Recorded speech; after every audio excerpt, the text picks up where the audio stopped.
Product से, services से पूरी तरह से सेटिस्फाइड हो, तभी आपको रिकमेंड करना है आगे और लोगों को उस कंपनी को ज्वाइन करने के लिए।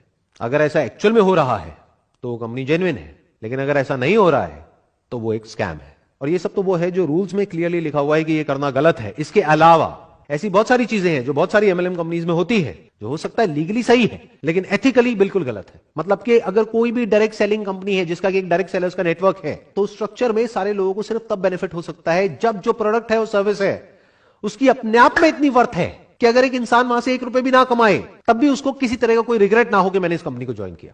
मतलब कि हो सकता है जो गवर्नमेंट के रूल्स हैं डायरेक्ट सेलिंग इंडस्ट्री के लिए, वहां पर यह नहीं लिखा है कि उस कंपनी के जो प्रोडक्ट्स हैं और सर्विसेज हैं उसका प्राइस पॉइंट क्या होना चाहिए, लेकिन ये आपको देखना है उस कंपनी को ज्वाइन करने से पहले। फॉर एग्जांपल, वो कंपनी आपको साबुन का डब्बा बेच रही है 500 रुपए का, जिसके जैसा सेम प्रोडक्ट आपको मार्केट में मिल रहा है 50 रुपए का। तो अगर वहां पर आपको कोई कमीशन ना मिले, कोई इंसेंटिव ना मिले, कोई पैसे की बड़ी बड़ी बातें ना हो, कोई मर्सिडीज की बातें ना हो, बीएमडब्ल्यू की बातें ना हो, तब भी क्या आप वो प्रोडक्ट खरीदोगे?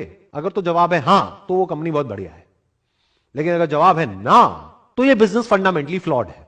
क्योंकि ये जो बात अब मैं बोलने वाला हूं इसको ध्यान से समझिएगा, ये सिर्फ डायरेक्ट सेलिंग बिजनेस पर अप्लाई नहीं होता है, बल्कि किसी भी बिजनेस पे अप्लाई होता है।